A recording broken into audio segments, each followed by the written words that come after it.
Good evening students, कैसे हैं आप सब? होप आप सब बहुत अच्छे होंगे। यहाँ पर आप एक टर्म देख रहे हैं, नेक्रोफिलिया। ठीक है, तो आज हम लोग इसको क्यों पढ़ने वाले हैं, क्योंकि ये आपके करंट वाले टॉपिक से रिलेटेड है, साथ ही साथ जो आपका ट्रेडिशनल सब्जेक्ट है कुछ पार्ट उसके भी यहाँ पर आएंगे। लेकिन सबसे ज़्यादा इंपॉर्टेंट यहाँ बात ये है कि छत्तीसगढ़ हाई कोर्ट का एक वर्डिक्ट आया है जो इससे रिलेटेड है। मतलब इस पर एक वर्डिक्ट आया है हाई कोर्ट छत्तीसगढ़ का।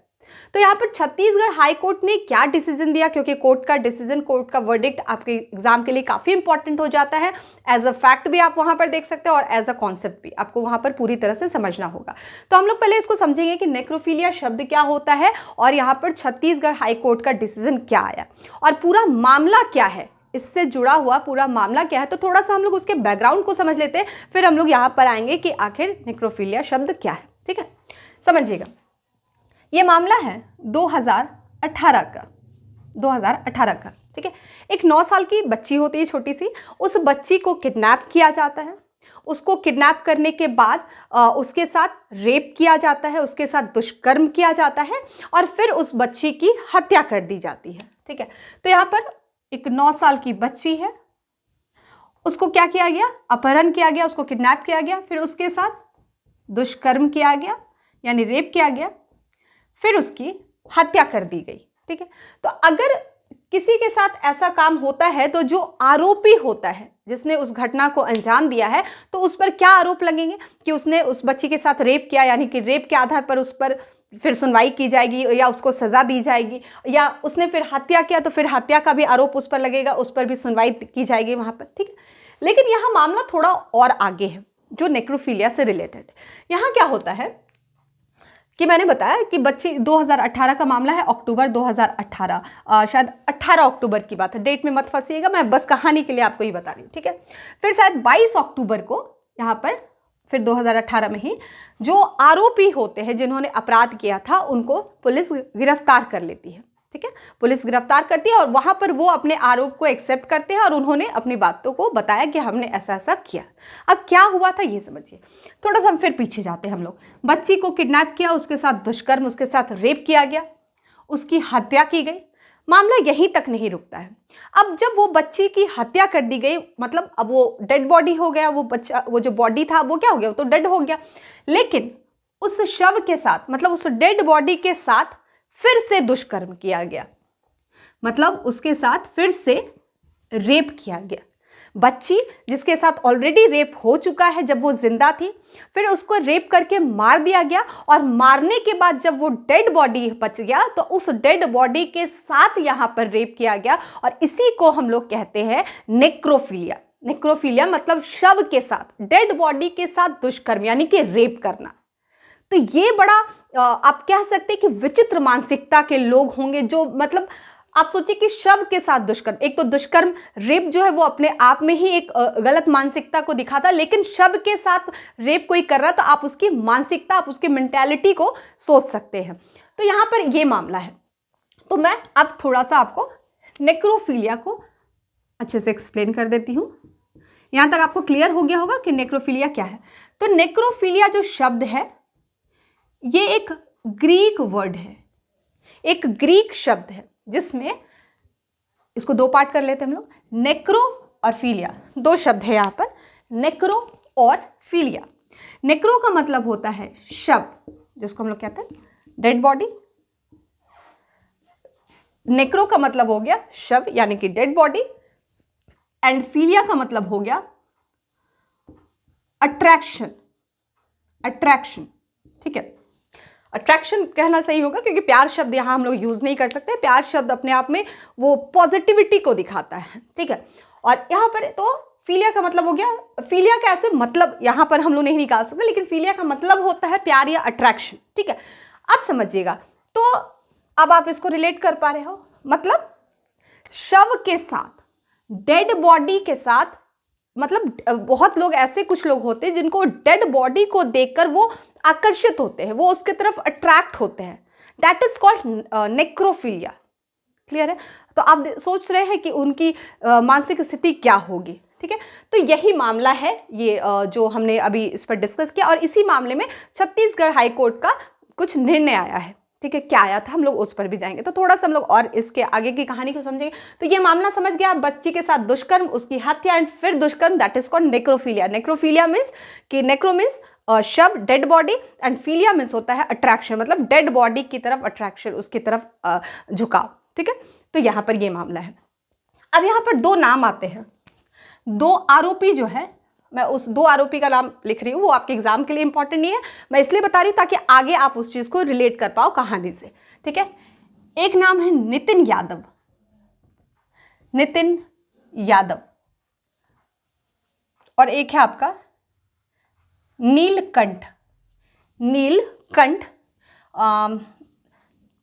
या उर्फ एक और नाम है इसका नीलू, नीलू नागेश, उर्फ नीलू नागेश, नीलकंठ या नीलू नागेश। ठीक है, ये दोनों अपराधी हैं। ठीक है, तो यहाँ पर इनकी गिरफ्तारी हुई है 22 अक्टूबर 2018 को। फिर इन्होंने पुलिस के सामने अपने अपराध को स्वीकार किया, और नितिन यादव यहाँ पर बताता है कि हाँ, हमने बच्ची को किडनैप किया, उसके साथ दुष्कर्म किया, फिर उसकी हत्या कर दी, यहाँ तक ये बताता। लेकिन यहाँ पर एक और नाम आप देख रहे हैं, नीलकंठ, नीलू नागेश जो है, इसने क्या किया, उस मृत शरीर के बाद जब वो बच्ची मर गई, इसने ही उस बच्ची के साथ क्या किया, वो अपराध किया, मतलब मृत शरीर के साथ रेप किया, उसके साथ दुष्कर्म किया। ठीक है, तो अब इन दोनों पर फिर मामला सुनाया गया, मतलब ये मामला कोर्ट पर गया, ट्रायल कोर्ट में गया, और ट्रायल कोर्ट में जो डिसीजन आता है उस डिसीजन को हम लोग देखेंगे, और फिर ये मामला हाईकोर्ट क्यों गया वहां पर भी समझेंगे। तो यहाँ पर डिसीजन जो आया इन दोनों को लेकर, तो जो नितिन यादव है, नितिन यादव को आजीवन कारावास, आजीवन कारावास की सजा सुनाई गई। ठीक है, क्योंकि इसने रेप किया था, रेप किया और हत्या भी की, तो इसको आजीवन कारावास की सजा ट्रायल कोर्ट में सुनाई गई। और दूसरा नाम आप देख रहे हैं नीलकंठ, जो इसका आप कह सकते हैं कि इसके साथ इसका सहयोगी, आप कह सकते हैं कि ये इसका सहयोगी था, यहाँ पर इसका सहयोग कर रहा था, और इसने जो एक अपराध क्या किया है, इसने दुष्कर्म किया डेड बॉडी के साथ। लेकिन इसको जो सजा दी गई, इसको जो सजा दी गई वो किस मामले में दी गई, याद रखिएगा, ये नितिन यादव की मैंने पहले बात की। और नीलकंठ को आईपीसी की धारा 201 के तहत इसको सजा सुनाई गई। और ये क्यों, तो इसका जो सजा सुनाने का जो आधार था, ये बताया गया कि इसने, यानी कि नीलकंठ ने एविडेंस को छुपाने की कोशिश की। जो एविडेंसेस थे, जो वहां पर उन्होंने अपराध किया, उसके जो एविडेंसेस थे, उसने उसको छुपाने की कोशिश की, और इसी मामले के तहत इसको धारा 201 के तहत इसको सजा दिया गया 7 साल का। ठीक है, तो इसको सजा मिलती है 7 साल की। ठीक है, ये मामला यहाँ पर है। लेकिन अब जब ये फैसला आया ट्रायल कोर्ट का, तो जो पीड़िता थी, जो बच्ची थी, तो उसकी माँ ने वहाँ पर वो संतुष्ट नहीं हुई, वो सेटिस्फाइड नहीं हुई। उनका कहना है कि ये जो नीलकंठ है, इसको भी सज़ा मिलनी चाहिए, आजीवन कारावास दीजिए, या इसको भी सज़ा मिलनी चाहिए, टफ सज़ा मिलनी चाहिए। लेकिन क्यों इसको सिर्फ 7 साल की सज़ा क्यों दी गई? क्योंकि इसने मेरी बच्ची जो मर चुकी थी उसके साथ दुष्कर्म किया, तो इसने बोला कि नहीं, इसको और सज़ा मिलनी चाहिए। तो फिर इस पीड़िता की माँ ने क्या किया, इसको अब वो हाई कोर्ट में इन्होंने अपील की। ठीक है, छत्तीसगढ़ हाई कोर्ट में उन्होंने इस मामले को अपील किया। अब छत्तीसगढ़ हाई कोर्ट का मामला, वहां पर उस कोर्ट में मामला गया, और छत्तीसगढ़ ने क्या निर्णय लिया उसको हम लोग समझते हैं।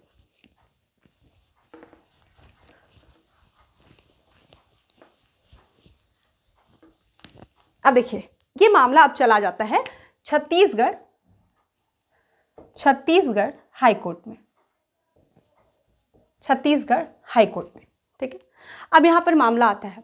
अब जब ये मामला यहाँ आया, तो छत्तीसगढ़ ने क्या किया, जो ट्रायल कोर्ट से जो डिसीजन आया था उसी को जारी रखा। और यहाँ पर जो पीड़िता की माँ थी, जो उन्होंने अपील की थी, उनके अपील को क्या किया गया, उनके अपील को यहाँ पर खारिज कर दिया गया। उनके अपील को खारिज कर दिया गया। मतलब छत्तीसगढ़ ने भी माना कि जो ट्रायल कोर्ट का फैसला था वो सही था, और पीड़िता की मां ने जो अपील किया यहाँ पर, उस अपील को यहाँ पर खारिज कर दिया गया। अब इस मामले को खारिज तो कर दिया गया, लेकिन आखिर इस मामले को खारिज किस आधार पर किया गया, छत्तीसगढ़ ने क्या कहा यहाँ पर। तो छत्तीसगढ़ हाई कोर्ट ने क्या कहा, ठीक है, अब समझिएगा।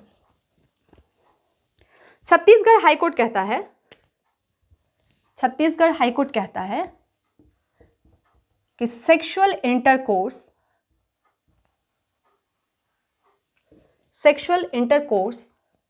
with a dead body is horrendous crime but not rape। ठीक है, इस स्टेटमेंट को पहले समझिएगा कि छत्तीसगढ़ हाई कोर्ट ने कहा कि sexual intercourse with a dead body is a horrendous crime but not rape. मतलब यहाँ बताया गया कि जो डेड बॉडी के साथ जो रेप किया गया वहाँ पर, वो एक जघन्य अपराध है। इस टर्म को ध्यान रखिएगा। वो कह रही है हाई कोर्ट कि वो क्या है, एक जघन्य अपराध है, बहुत बड़ा अपराध है, और सच में ये बहुत बड़ा अपराध है, लेकिन वो रेप नहीं है। मतलब इसको कोर्ट ने रेप के दायरे में नहीं रखा, इसको रेप नहीं माना, ये माना कि ये काम जो है वो जघन्य अपराध है, क्योंकि sexual intercourse with a dead body is a horrendous crime, लेकिन it is not a rape. यहाँ पर ये कहा कोर्ट द्वारा, ये मामला, ये वर्डिक्ट आता है यहाँ पर, ठीक है। मतलब इसको रेप के मामले में यहाँ नहीं रखा गया, ठीक है। अब इसको क्यों नहीं रखा गया रेप के मामले में, क्योंकि ये भी तो कहीं ना कहीं दुष्कर्म रेप ही कर रहा है, लेकिन चूंकि ये डेड बॉडी के साथ कर रहा है इसलिए इसको रेप के मामले में नहीं रखा गया, और इसीलिए जो नीलकंठ है उस पर रेप के चार्जेस नहीं लगाए गए। क्लियर है यहाँ तक। तो यहाँ पर हाई कोर्ट कहती है कि जो अभी प्रचलन में जो अभी आप कह सकते हैं अभी के समय में जो कानून है, जितने भी कानून बनाए गए हैं, उसमें नेक्रोफिलिया को एक क्राइम माना गया है, एक जघन्य अपराध माना गया, लेकिन उसको रेप की श्रेणी में नहीं रखा गया है। तो चूंकि जब उसको रेप की श्रेणी में रखा ही नहीं गया है, तो हम उस पर्सन के ऊपर रेप के चार्जेस कैसे लगा सकते हैं, ठीक है। तो आप इसको जो समझिए कि यहाँ पर आप कानून में, जो हमारे यहाँ कानून है, उस कानून में नेक्रोफिलिया को रेप के दायरे में नहीं रखा गया है, और इसी का हवाला देते हुए यहाँ पर हाई कोर्ट कहती है कि ये एक जघन्य अपराध है जिसके तहत उस पर सज़ा जो भी होगी या जो भी कार्रवाई की जाएगी वो की जाएगी, लेकिन उस पर रेप के चार्जेस नहीं लगेंगे, क्योंकि हमारे अभी प्रचलित कानून में ये कहीं पर भी प्रावधान नहीं दिया गया। यहाँ तक क्लियर है? तो आप समझिएगा। तो ये हाई कोर्ट यहाँ पर ये वर्डिक्ट यहाँ पर देती है, ठीक है। लेकिन इनकी जो माताश्री है वो इससे भी अब हो सकता है माइट भी वो फ्यूचर में सुप्रीम कोर्ट में भी अपील करे, ठीक है, सुप्रीम कोर्ट में भी हो सकता है अपील कर दे, क्योंकि ये अभी भी यहाँ पर संतुष्ट नहीं है। उनका कहना है कि इस पर्सन जो नीलकंठ है उसको भी एज अ रेप के तहत उसको सज़ा मिलनी चाहिए। तो ये पूरा मामला था नेक्रोफिलिया से रिलेटेड, कि नेक्रोफिलिया को यहाँ पर रेप के दायरे में नहीं रखा गया क्योंकि हमारे यहाँ कानून नहीं है, और इसी का हवाला देते हुए छत्तीसगढ़ ने ट्रायल कोर्ट के डिसीजन को सही ठहराया, और पीड़िता की माता जी ने जो अपील किया था उसको वहाँ पर खारिज कर दिया गया। लेकिन यहाँ पर एक बात और आता है, अगर हो सकता है इन फ्यूचर वो सुप्रीम कोर्ट में अपील करे तो वो किस आधार पर कर सकती है अपील। तो आप ध्यान रखिएगा कि यहाँ पर एक आर्टिकल आपने पढ़ा होगा, आर्टिकल 21, जो क्या है आपका फंडामेंटल राइट, जो आपका मौलिक अधिकार है, ठीक है। क्या है आर्टिकल 21? मौलिक अधिकार, आपका फंडामेंटल राइट।